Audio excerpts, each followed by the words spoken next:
Hello बच्चों, मैं Ruby Chauhan और आज मैं क्लास 5 की सोशल स्टडी का चैप्टर फर्स्ट पढ़ाने जा रही हूँ आप लोगों को। यहाँ पर चैप्टर का नाम है globe A model of the earth. Globe के बारे में हम यहाँ पढ़ेंगे। ग्लोब के क्या फ़ायदे हैं, क्या किस लिए ग्लोब बनाया गया है, तो इसके बारे में हम जान लेते हैं। इससे पहले हम थोड़ा सा यहाँ अर्थ के बारे में बता लेते हैं कि अर्थ को यूनिक प्लेनेट के नाम से भी जाना जाता है, ठीक है। इससे पहले फर्डिनैंड मैगेलन थे, जो कि एक पुर्तगाली एक्सप्लोरर थे। इन्होंने 270 लोगों के साथ एक जहाज़ में गए। स्पेन से इन्होंने अपनी यात्रा शुरू की और जब ये वहाँ अपने दोस्तों के साथ जा रहे थे तो उसमें 18 मेंबर ही जी पाए। बाकी सारे आंधी तूफान में आते ख़त्म हो गए, लेकिन सिर्फ 18 लोग ही क्या कर पाए, सरवाइव कर पाए, जी पाए, ठीक है। और उन्होंने अर्थ की राउंड पूरी की।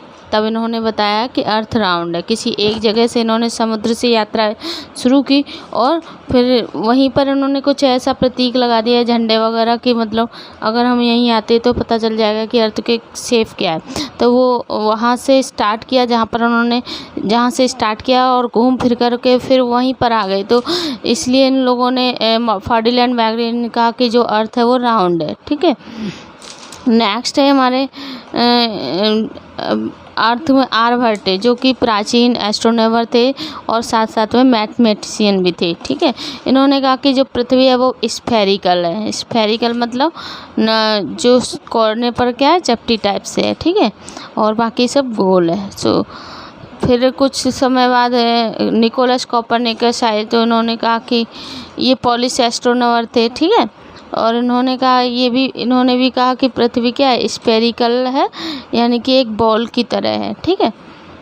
ये हमने पता करा, यहाँ तक हमें पता चला कि मतलब पृथ्वी के बारे में साइंटिस्टों की क्या क्या अपनी राय थी, ठीक है। निकोलस ने कहा था कि पृथ्वी स्फेरिकल है और आर्यभट्ट ने भी कहा था कि पृथ्वी स्फेरिकल रोटेट करती है, ठीक है। अब हम बात करते हैं ग्लोब की। ग्लोब यहाँ पर आपको इजीली दिखाई दे रहा होगा, ये ग्लोब है, बिल्कुल अर्थ है। देखो भाई, हम अर्थ को तो नहीं देख सकते, लेकिन यहाँ पर देखो जो ग्लोब है बिल्कुल ऐसी हमारी अर्थ है, ठीक है। ये यहाँ पर इस तरह से इसको रोटेट कर सकती है, ऐसे ही हमारी अर्थ रोटेट करती है। इसको हम पृथ्वी को उठा करके नहीं सबको दिखा सकते, क्योंकि पृथ्वी इतनी ईजिली उठाने वाली चीज़ नहीं है, ठीक है। आप लोगों को बिल्कुल उसका हूबहू क्या दिखाया गया है, ग्लोब में दिखाया गया है कि पृथ्वी बिल्कुल ऐसी है। ऐसे यहाँ पर कॉन्टिनेंट्स वगैरह भी दिखाए गए। नेक्स्ट है हमारा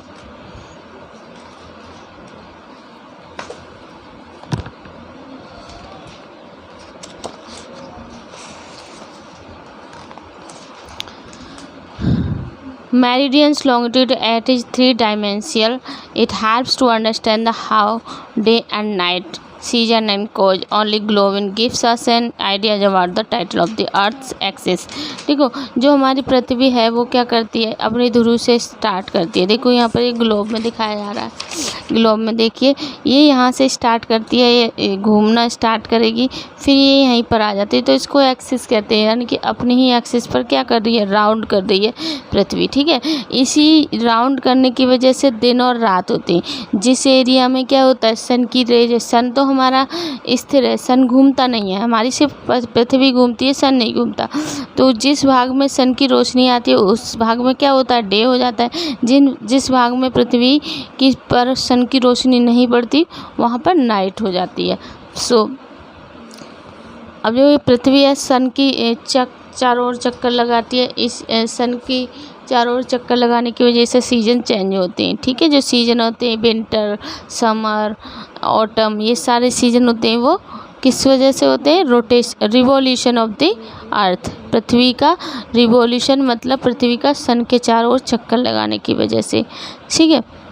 अब सपोज करो कि अगर पृथ्वी राउंड नहीं कर रही होती तो क्या होता, दिन और रात नहीं होते। जहाँ पर सूरज की गर्मी पड़ रही है वहाँ बहुत सारी टेम्परेचर हाई होता, बहुत सारी गर्मी होती, और जहाँ सूरज की रोशनी नहीं पड़ रही वहाँ ठंड पड़ती रहती। तो इससे क्या होता, जीवन अस्त व्यस्त हो जाता और लोग जी नहीं पाते। जीवों को जीने के लिए दोनों चीज़ों की आवश्यकता होती है, दिन रात नहीं होती अगर पृथ्वी नहीं घूमती। अरे तो क्या होता, पूरे दिन व्यक्ति काम ही करता रहता है, जहाँ दिन है वहाँ दिन ही रहता, वो सो ही नहीं पाता बेचारा, है ना। और फिर रेस्ट भी तो होना चाहिए ना, और जहाँ रात है वहाँ पे बेचारा वर्क ही नहीं कर पाता था अंधेरे की वजह से। तो हर चीज़ होना बहुत ज़रूरी है। पृथ्वी के रोटेट होने से हमें बहुत फ़ायदा है, दिन और रात पृथ्वी के रोटेशन की वजह से होता है, ठीक है।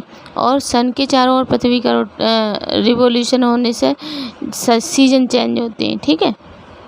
सो ये यहाँ पे देखो हमें ना अर्थ पर, यहाँ देखें नॉर्थन साउथर्न हेमिस्फीयर, ठीक है। देखो यहाँ पर अर्थ में इस तरह की अर्थ है, देखो यहाँ पर देखो चपटी सी दिखाई जा रही है, ये इस साइड में क्या होती है, गोल है, यह साइड में गोल है और यहाँ पर चपटी है। बिल्कुल हमारी अर्थ ऐसी ही है, ठीक है। सो यहाँ पर देखो कॉन्टिनेंट के बारे में बताया गया, देखो north America, south America, Asia, Europe, Africa, है ना, ऑस्ट्रेलिया, ये 7 कॉन्टिनेंट हैं, ठीक है। 7 कॉन्टिनेंट। ये अंटार्कटिका, ये पूरा है जो वाइट कलर से दिखाई दे रहा है, ये पूरा बर्फ़ से ढका हुआ है। यहाँ पर देखो ग्रीनलैंड है, ये भी क्या पूरा बर्फ़ से ढका हुआ है,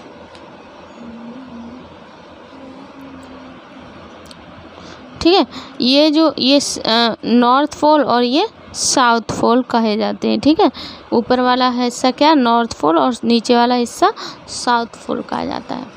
इसके बीच में एक लाइन होती है, ठीक है, उसको इक्वेटर कहा जाता है। ये जो लाइन एक दिखाई जा रही है, ठीक है, 0 डिग्री वाली, यहाँ दिखाती हूँ मैं आप लोगों को।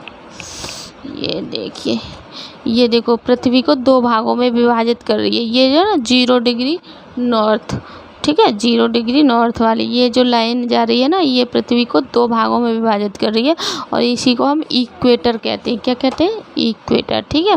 ये क्या करती है, पृथ्वी को 2 भागों में विभाजित कर देती है। पृथ्वी अपनी एक्सिस पर, अपनी धुरी पर जो घूमती है वो 24 आवर्स लेती है, ठीक है। 24 आवर्स में वो अपना एक चक्कर कंप्लीट कर लेती है, ओके। ये जो इक्वेटर है एक इमेजिनरी लाइन है, एक कल्पना की हुई लाइन है, कोई रियल में पृथ्वी पर ऐसी कोई लाइन नहीं है, लेकिन हाँ पृथ्वी को समझने के लिए इसे बनाया गया है, ठीक है। लैटिट्यूड, इसके बाद लैटिट्यूड, ये जो लाइनें हैं ना इस टाइप से दिखाई गई हैं, ये लैटिट्यूड है, ठीक है। और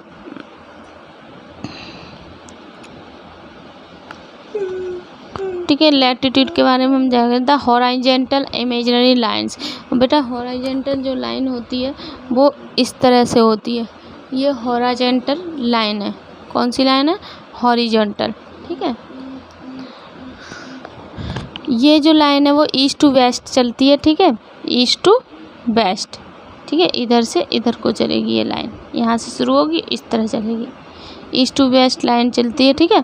equator are called the lines of parallels of latitude, जितनी भी ये जो लाइन है वो सब लैटिट्यूड कहलाती हैं, जो ईस्ट टू वेस्ट चल रही हैं इस टाइप से। ये देखो हॉरिजॉन्टल लाइन है ना ये सब, सो इसको क्या कहते हैं, लैटिट्यूड कहते हैं, ठीक है। 90 डिग्री पर ये होती है, देखो यहाँ पर 90 डिग्री में ये दिखाया जाएगा, 90 degree north, 90 degree south. Some important parallel line latitude have been given spherical name, ये जो लाइन है इनको पैरेलल लाइन कहा जाता है, ठीक है। सो देखो यहाँ पर 0 डिग्री इक्वेटर, जो 0 डिग्री इक्वेटर है यहाँ पर आप लोग देखना, यहाँ पर दिखाया जा रहा होगा 0 डिग्री इक्वेटर को, ये देखो इक्वेटर दिखाया जा रहा है 0 डिग्री, ठीक है। सो ये 0 डिग्री पे होता है 23.5 23 1/2 नॉर्थ ट्रॉपिक ऑफ कैंसर, यहाँ पर ट्रॉपिक ऑफ कैंसर आपको देखना है, ठीक है, इजीली दिख जाएगा। और ट्रॉपिक ऑफ कैप्रिकॉर्न साउथ में है, ठीक है। और ये देखो आर्कटिक पर 66 1/2 नॉर्थ दिखाया गया, 66 1/2 साउथ, ये इम्पोर्टेंट पैरेलल लाइन है कुछ। उसके बाद हम बात कर लेते हैं लॉन्गिट्यूड को। लॉन्गिट्यूड वो होती है जो लंबी लंबी लाइनें होती है, देखो ये जो लंबी लंबी लाइनें दिख रही है ना आपको, ये देखो ये लंबी लंबी सी लाइन है, इसको लॉन्गिट्यूड कहा जाता है। ठीक है, ये क्या होती है वर्टिकल, वर्टिकल मतलब लंबी लंबी। ठीक है, ये नॉर्थ से साउथ की ओर फैली हुई होती है ग्लोब पर। ठीक है, meridian meaning mid day, meridian का मतलब होता है mid day. They are also known as meridian longitude, इनको मेरिडियन लॉन्गिट्यूड के नाम से भी जाना जाता है। और मेरिडियन का जो मीनिंग होता है वो होता है mid day. It means all places on the same meridian have mid day और 12 नून एट द सेम टाइम। ठीक है, बहुत सारी जगह पर क्या होता है, इस समय सभी की जगह 12 बजे होते हैं। ठीक है, the most important longitude is zero longitude, also called the prime meridian. Zero longitude होती है वो सबसे महत्वपूर्ण होती है और उसको प्राइम मेरिडियन के नाम से जाना जाता है। It passes through the observatory at Greenwich near London. ये जो 0 डिग्री मेरिडियन है वो क्या लंदन में एक ग्रीनविच स्थान है, वहाँ से होकर के निकलती है। Like the equator the prime meridian divide the world into 2 hemisphere. Equator ही क्या करती है, इक्वेटर जो लाइन है वो पृथ्वी को 2 भागों में विभाजित करती है, नॉर्थ हेमिस्फीयर और साउथ हेमिस्फीयर। ये नॉर्थ हेमिस्फीयर है, ये साउथ हेमिस्फीयर है। ठीक है, नीचे वाला the 180 degree east and 180 degree west is the same latitude. It is also called the international date line. They are drawn in interval of 1 degree.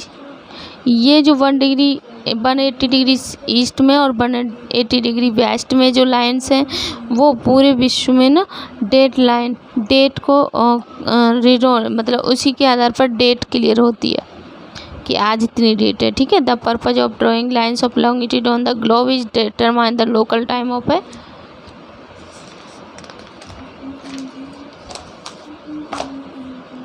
Place.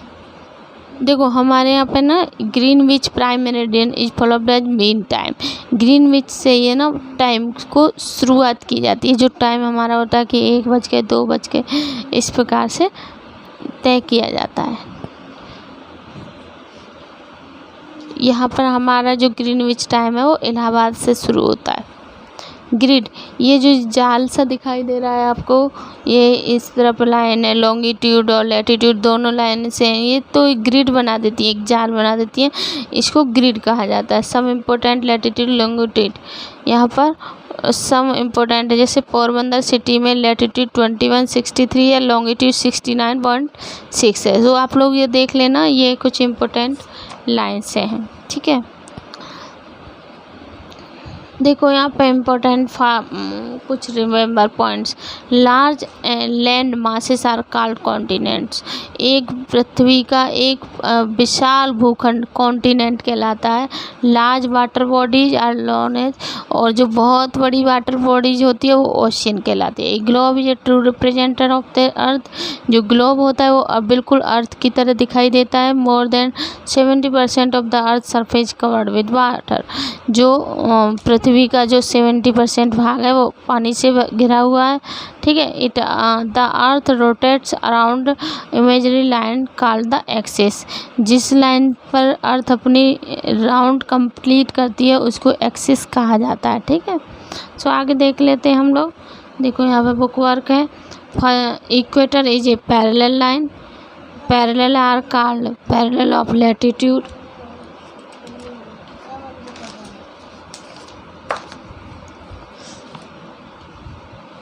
Third, equator divide into the earth into 2 hemisphere. Fourth, USA is divided into 5 time zone. 5, Indian standard time is 82 1 degree east longitude. फिर fill-ups देख लेते हैं। First में है continent, second में है ocean, third में है स्फेरिकल, फोर्थ में फर्डिनेंट मैग्लेनियन, आर्बट, फिफ्थ में है एंशियंट एस्ट्रोनेवर, 6 में स्पेयर। ठीक है, 7th में टॉप और द बॉटम, 8 में है एक्सिस, 9 में पॉलिस, 10 में है सन। ट्रू फॉल्स लगा लीजिए। फर्स्ट में फॉल्स, सेकंड में true, false, true, true. Matching number है 2 1 4 3 5। ओके, सो आज के लिए इतना ही। आई होप आप लोगों को समझ में आया होगा।